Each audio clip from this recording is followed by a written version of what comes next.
Welcome to xylem technical. ഇപ്പൊ നമുക്ക് എക്സാമുകളിൽ ഒരു ഓവർസിയർ ലെവൽ എക്സാം ആയിക്കോട്ടെ, ഏത് എക്സാംസിലാണെങ്കിലും നമ്മൾ കാണുന്ന സിലബസിൽ കാണുന്ന ഒരു സബ്ജക്റ്റ് ആണ് എഞ്ചിനീയറിംഗ് ഡ്രോയിങ് എന്ന് പറയുന്നത്, അല്ലേ? അപ്പോൾ നമുക്ക് എഞ്ചിനീയറിംഗ് ഡ്രോയിങ് നമുക്ക് സിലബസുകളിൽ എപ്പോഴും കാണാറുണ്ട്, റിപ്പീറ്റഡ് ആയിട്ട് ക്വസ്റ്റ്യൻസ് ചോദിക്കുന്ന ഒരു പോർഷൻ കൂടിയാണ്. അപ്പോൾ നമുക്ക് ഇന്നൊരു എഞ്ചിനീയറിംഗ് ഡ്രോയിങ്ങിൽ ഒരു ചെറിയ പോർഷൻസ് ഡിസ്കസ് ചെയ്യാം.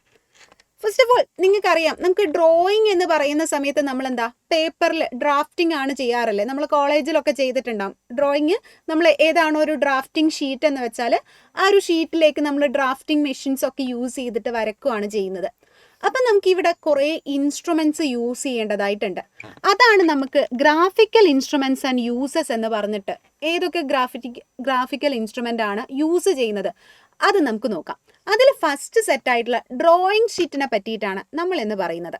ഈ ഒരു ഡ്രോയിങ് ഷീറ്റ് എന്ന് പറയുന്ന ആ ഒരു സെക്ഷൻ നമുക്ക് ഇമ്പോർട്ടൻ്റ് ആണ്, ക്വസ്റ്റ്യൻസ് റിപ്പീറ്റഡ് ആയിട്ട് ചോദിക്കാറുണ്ട്. അപ്പോൾ ഫസ്റ്റ് ഓഫ് ഓൾ നമ്മൾ ഡ്രോയിങ് ഷീറ്റ് പഠിച്ച് സ്റ്റാർട്ട് ചെയ്യുമ്പം ആ ഒരു ഡ്രോയിങ് ഷീറ്റിലുള്ള കാര്യങ്ങളൊക്കെ തന്നെ സ്പെസിഫൈ ചെയ്തിട്ടുള്ള ഒരു കോഡ് ഡ്രോയിങ് ഷീറ്റിനുണ്ട്. ഫസ്റ്റ് ആ ഒരു കോഡ് പറയാം. IS 1071111983 ആണ് നമ്മളുടെ ആ ഒരു കോഡ് എന്ന് പറയുന്നത്.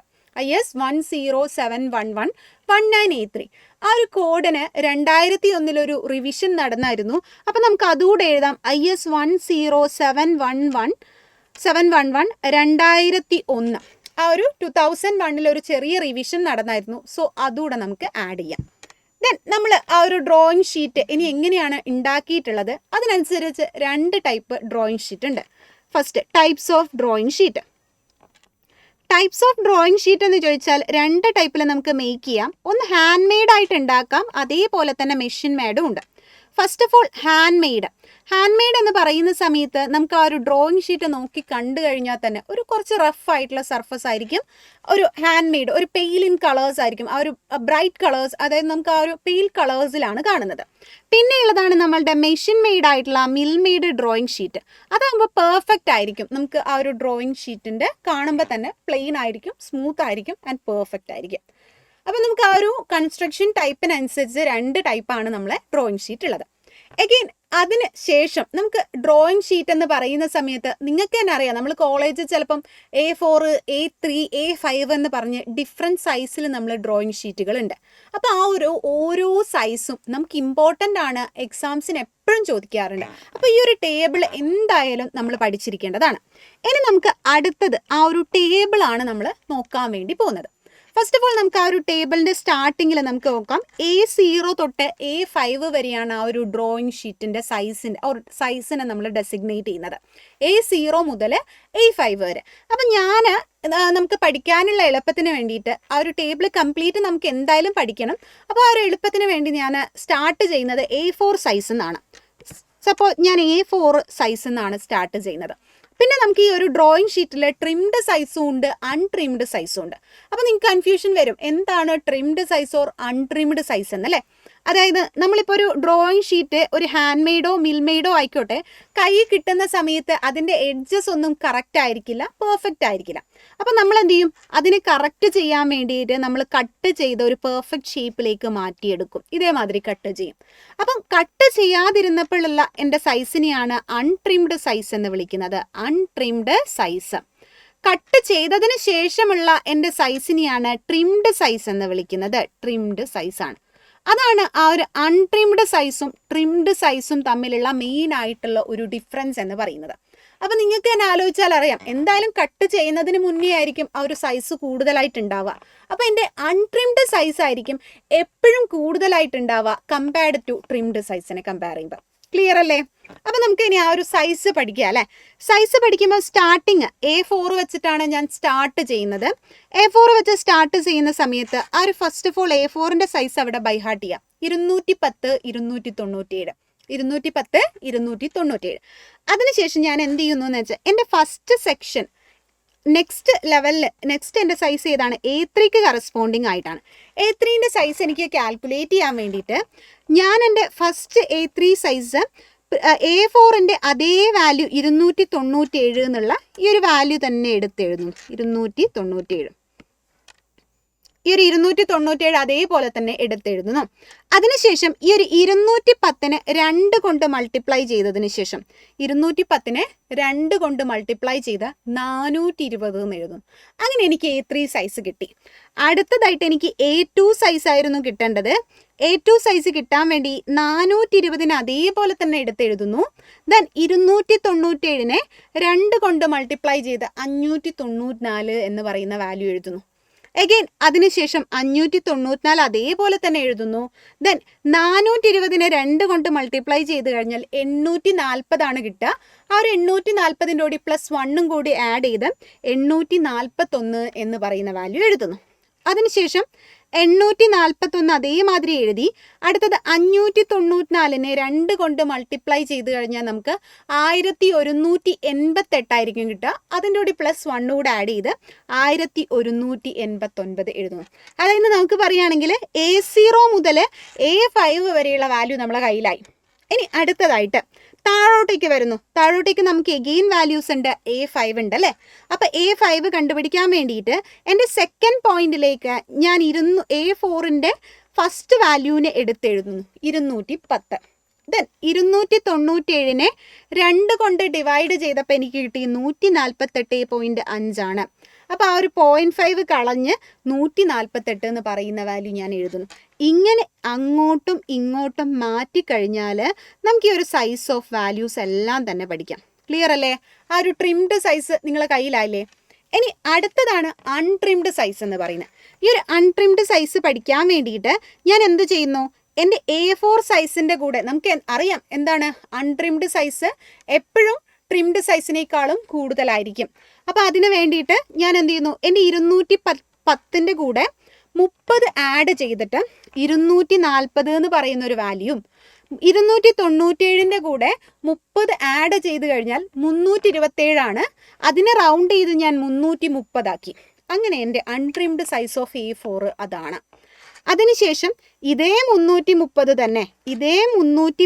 തന്നെ നമ്മൾ ഇങ്ങോട്ടേക്ക് മാറ്റി എഴുതാണ് ഫസ്റ്റ് സെറ്റ്. എഗെയിൻ 240നെ 2 കൊണ്ട് മൾട്ടിപ്ലൈ ചെയ്യുന്നു.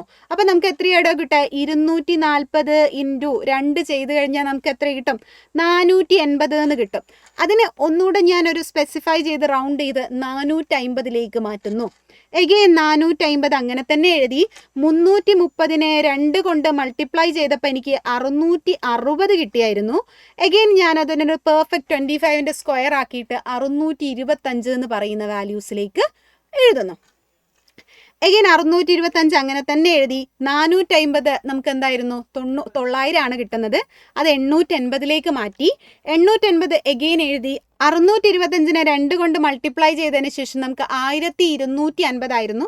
അതിനൊരു സെറ്റ് ഓഫ് 20 കുറച്ചിട്ടുള്ള 1230. ഈ സെറ്റ് പഠിക്കാൻ കുറച്ച് ഡിഫിക്കൽട്ടാണ്. നിങ്ങളൊന്ന് ചെറിയ ചെറിയ വാല്യൂസൊക്കെ നിങ്ങൾ എന്ത് ചെയ്യണം? അതേപോലെ ബൈ ഹാർട്ട് ചെയ്ത് വെക്കണം. ഇനി അടുത്തത് 240 താഴോട്ടേക്ക് എഴുതി. 330ൻ്റെ പകുതി 165 അതേപോലെ എഴുതി. ചെറിയ ചെറിയ വാല്യൂസ് ഇപ്പം 240 ഇൻറ്റു 2 ചെയ്താൽ 480 ആണ്. ഇവിടെ ഒരു 30 റെഡ്യൂസ് ചെയ്യണം. അടുത്തത് 330 ഇൻറ്റു 2 ചെയ്ത് കഴിഞ്ഞാൽ 660 ആണ്. അവിടെ നമുക്ക് ഒരു 625 ആ ഒരു റേഞ്ചിൽ ഓർക്കണം. ദെൻ 880 450നെ 2 കൊണ്ട് മൾട്ടിപ്ലൈ ചെയ്താൽ 900 ആയിരുന്നു. ബട്ട് ഇവിടെ 880 ആണ്. അപ്പോൾ ചെറിയ ചെറിയ വാല്യൂസ് പഠിച്ചു കഴിഞ്ഞാൽ നമുക്ക് ഈ ഒരു എന്താ പറയുക ആ ഒരു ഡ്രോയിങ് ഷീറ്റ് കംപ്ലീറ്റ്ലി പഠിക്കാൻ പറ്റും. ട്രിംഡ് സൈസ് കുഴപ്പമില്ല. അൺട്രിംഡ് സൈസിൽ ചെറിയ ചെറിയ റേഞ്ച് ഓഫ് വാല്യൂസ് നിങ്ങൾ എന്തായിരിക്കണം? ഓർത്തിരിക്കണം. എന്തായാലും എല്ലാത്തിൻ്റെയും ഫസ്റ്റ് ആ ഒരു A0യുടെ വാല്യൂ എല്ലാവരെയും മനസ്സിൽ ഓർത്തിരിക്കുക. കാരണം അധികവും നമുക്ക് ക്വസ്റ്റ്യൻസ് ചോദിക്കാറ് A0 വാല്യൂസ് ആണ്. സോ A0 വാല്യൂ ട്രിംഡ് സൈസിൻ്റെയും അൺട്രിംഡ് സൈസിൻ്റെയും വാല്യൂസ് എല്ലാവരും ഓർത്തിരിക്കണം.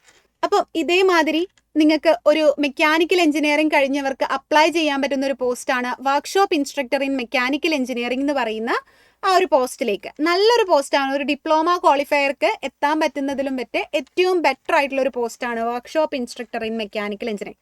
അപ്പോൾ ആ ഒരു എക്സാംസിന് പ്രിപ്പയർ ചെയ്യുന്നവർക്ക് ഞങ്ങൾ ഒരു ലൈവ് പ്ലസ് റെക്കോർഡഡ് ബാച്ച് ഉണ്ട് workshop instructor in mechanical engineering. ഒരു ബാച്ചിലേക്ക് ജോയിൻ ചെയ്യാവുന്നതാണ്. ബാച്ച് സ്റ്റാർട്ട് ചെയ്യുന്നത് ജൂലൈ 8-ലാണ്. ജൂലൈ 8-നാണ് ബാച്ച് സ്റ്റാർട്ട് ചെയ്യുന്നത്. ബാച്ചിൻ്റെ ഫീസ് വരുന്നത് 4499 രൂപ മാത്രമാണ്. അപ്പോൾ 6 മാസത്തെ വാലിഡിറ്റിയും നിങ്ങൾക്ക് അതോടൊപ്പം കിട്ടുന്നതാണ്. അപ്പോൾ ആ ഒരു ബാച്ചിലേക്ക് ജോയിൻ ചെയ്യാൻ വേണ്ടിയിട്ട് മോർ ഡീറ്റെയിൽസിന് വേണ്ടിയിട്ട് നിങ്ങൾക്ക് ഈ താഴെ കാണുന്ന നമ്പറിലേക്ക് കോൺടാക്ട് ചെയ്താൽ മതി. അപ്പോൾ ഒരു എക്സാംസിന് എപ്പോഴും റിപ്പീറ്റഡ് ആയിട്ട് ചോദിക്കുന്നതാണ് ആ ഒരു ലെങ്ത് ടു വിഡ്ത്ത് റേഷ്യോ എത്രയാണെന്ന്. അപ്പോൾ അത് ഇമ്പോർട്ടൻ്റ് ആണ്. ലെങ്ത് ടു വിഡ്ത്ത് റേഷ്യോ എന്ന് പറയുന്നത് length to width ratio, length is to width ratio, length is to width ratio എന്ന് പറയുന്നത് സ്ക്വയർ റൂട്ട് ഓഫ് 2:1 എന്ന് പറയുന്നതാണ് ആ ഒരു length to width ratio. Important ആണ്, ക്വസ്റ്റ്യൻസ് എപ്പോഴും ചോദിക്കാറുണ്ട്. പിന്നെയുള്ളതാണ് നമ്മളുടെ ആ ഒരു surface area of drawing sheet. Surface area of drawing sheet. Surface area of drawing sheet എന്ന് പറയുന്ന സമയത്ത് നമുക്ക് ഡിഫറെൻറ്റ് സൈസുകൾ ഉണ്ടല്ലോ. A0 സൈസ് ഉണ്ട്, A1 ഉണ്ട്, A2 ഉണ്ട്, A3 ഉണ്ട്. ഫസ്റ്റ് ഓഫ് ഓൾ A0 സൈസിൻ്റെ ഡ്രോയിങ് ഷീറ്റിൻ്റെ സൈസ് 1 മീറ്റർ സ്ക്വയർ ആണ്. ദെൻ A1 ആ ഒരു 1ൻ്റെ നേരെ പകുതി 0.5 മീറ്റർ സ്ക്വയർ ആണ്, 0.5 മീറ്റർ സ്ക്വയർ. A2 എന്ന് പറയുന്നത് എഗെയിൻ അതിൻ്റെ നേരെ പകുതി 0.25 മീറ്റർ സ്ക്വയർ ആണ്, 0.25 മീറ്റർ സ്ക്വയർ. A3 എന്ന് പറയുന്നത് എഗെയിൻ അതിൻ്റെ വീണ്ടും അതിൻ്റെ എന്താ പറയുക ഹാഫ് 0.125 മീറ്റർ സ്ക്വയർ ആണ്. ദെൻ A4 എന്ന് പറയുമ്പം എഗെയിൻ അതിൻ്റെ ആ ഒരു ഹാഫാണ് 0.0625 മീറ്റർ സ്ക്വയർ. അങ്ങനെ നമുക്ക് ഓരോന്നിൻ്റെയും ഹാഫ് എടുത്തു കഴിഞ്ഞാൽ നമുക്ക് ആ ഒരു ഡ്രോയിങ് ഷീറ്റിൻ്റെ സർഫസ് ഏരിയാസ് കാൽക്കുലേറ്റ് ചെയ്യാൻ പറ്റും. അപ്പോൾ നിങ്ങൾ ആദ്യം ഓർത്തിരിക്കേണ്ട ആ ഒരു A0 സൈസ് മാത്രം മൈൻഡിൽ ഓർത്തിരുന്നാൽ മതി. ബാക്കിയൊക്കെ നമുക്ക് ഈസി ആയിട്ട് എഴുതാൻ പറ്റും. ക്ലിയർ അല്ലേ? അതിനുശേഷം നമുക്കുള്ളതാണ് ആ ഒരു ലേ ഔട്ട് ഓഫ് ഡ്രോയിങ് ഷീറ്റ് എന്ന് പറയുന്നത്. നമ്മൾ ഒരു ഡ്രോയിങ് ഷീറ്റ് നമ്മൾ കൈ കിട്ടുന്ന സമയത്ത് ജസ്റ്റ് നമ്മൾ അവിടെ എന്ത് ചെയ്യാറാണ്, ബോർഡേഴ്സ് ഒക്കെ വരച്ചു കൊടുക്കാറുണ്ടല്ലോ, മാർജിനൊക്കെ കൊടുക്കാറുണ്ട്, ബോർഡറൊക്കെ വരച്ചു കൊടുക്കാറുണ്ട്. അപ്പം അതിനെ പറ്റിയിട്ടാണ് ലേ out of a drawing sheet. Leh out of a drawing sheet എന്ന് പറയുന്നത് സ്റ്റാൻഡേർഡ് അറേഞ്ച്മെന്റ്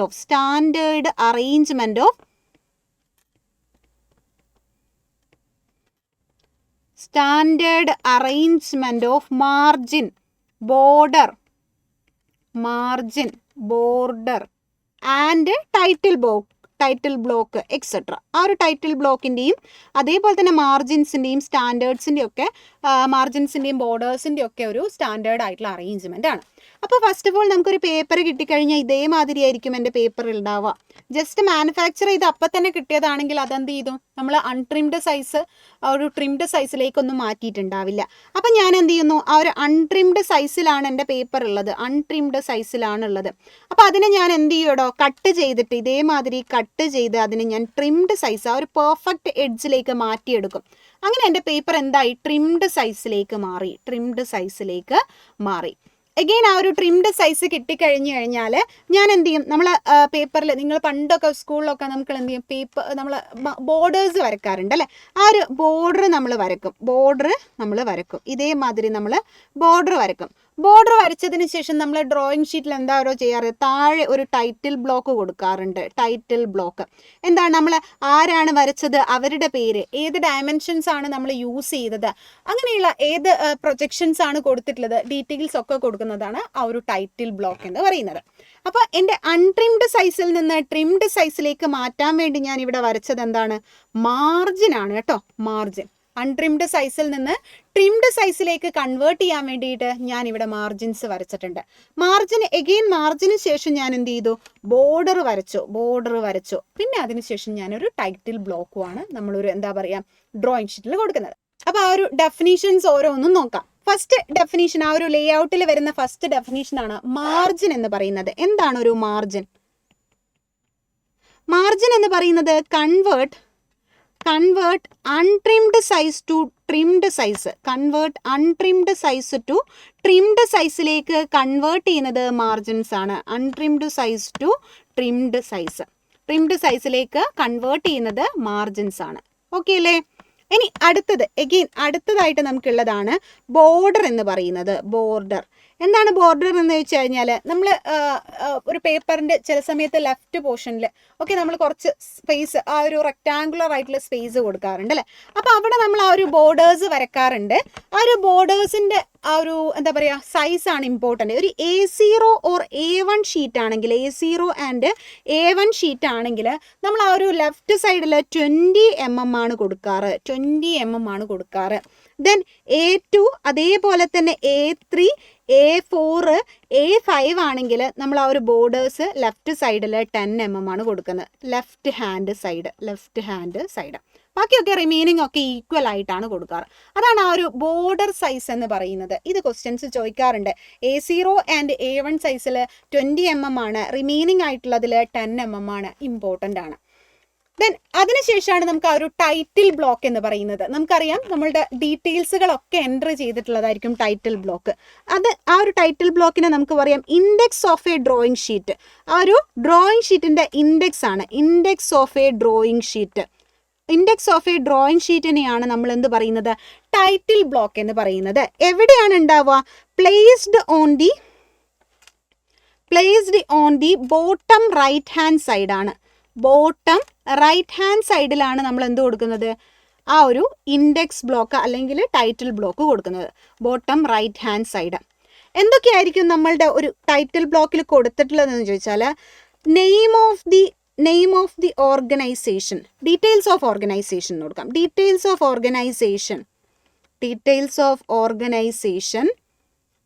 ഓർഗനൈസേഷൻ്റെ ഡീറ്റെയിൽസ് കൊടുത്തിട്ടുണ്ടാവും. അതേപോലെ തന്നെ നെയിം ഓഫ് ദി ആരാണോ വരച്ചത് അയാളെ പേര് കൊടുത്തിട്ടുണ്ടാവും. അതേപോലെ തന്നെ ആംഗിൾ ഓഫ് പ്രൊജക്ഷൻസ്, ഏത് ആംഗിൾ ഓഫ് പ്രൊജക്ഷൻസ് ആണോ യൂസ് ചെയ്തത് ആ ഒരു ആംഗിൾ ഓഫ് പ്രൊജക്ഷൻസ് കൊടുത്തിട്ടുണ്ടാവും. സ്കെയിൽ കൊടുത്തിട്ടുണ്ടാവും. അങ്ങനെയുള്ള കാര്യങ്ങളായിരിക്കും നമ്മൾ സ്കെയിൽ എക്സെട്രാസ് അങ്ങനെയുള്ള കാര്യങ്ങളാണ് നമ്മൾ എന്തിൽ കൊടുക്കുന്നത്, ഒരു ടൈറ്റിൽ ബ്ലോക്കിൽ കൊടുക്കുന്നത്. അതിൽ നമുക്ക് ഇമ്പോർട്ടൻ്റ് ആയിട്ടുള്ളതാണ് ആ ഒരു ടൈറ്റിൽ ബ്ലോക്കിൻ്റെ സൈസ് എന്ന് പറയുന്നത്. നോർമൽ സൈസ് എന്ന് പറയുന്നത് നമ്മൾ കോഡ് പ്രകാരം പറയാറ് 150-നും 50 mm ഇടയാണ്. 150 mm വീതി നീളം ആൻഡ് 50 വീതിയിലാണ് നമ്മൾ കൊടുക്കാറ്. അപ്പം അത് നമ്മൾ കോഡ് പ്രകാരമുള്ള വാല്യൂ ആണ്. അടുത്തത് നമുക്കറിയാം നമ്മുടെ ഒരു ഓവർസിയർ ലെവൽ എക്സാം ആകുമ്പോൾ നിമി ടെക്സ്റ്റ് ബുക്ക് ഇമ്പോർട്ടൻ്റ് ആണ് അല്ലേ. അപ്പോൾ ആ ഒരു നിമിയിലുള്ള 185x65 mm ആണ് നമ്മളുടെ നിമിയിൽ കൊടുത്തിട്ടുള്ള വാല്യൂ. അപ്പോൾ ഈ ഒരു 2 വാല്യൂസ് എന്ത് ചെയ്യണം, നമ്മൾ പഠിച്ചിരിക്കണം. ഓക്കെ അല്ലേ. അപ്പം നമുക്ക് ആ ഒരു ഡ്രോയിങ് ഷീറ്റുമായിട്ട് റിലേറ്റ് ചെയ്തിട്ടുള്ള ടോപ്പിക്കാണ് ഇന്ന് നമ്മൾ എന്താ പറയുക കംപ്ലീറ്റ് ചെയ്തിട്ടുള്ളത്. അപ്പോൾ ഇതുപോലെയുള്ള മറ്റൊരു വീഡിയോ ആയിട്ട് നമുക്ക് വീണ്ടും കാണാം. താങ്ക്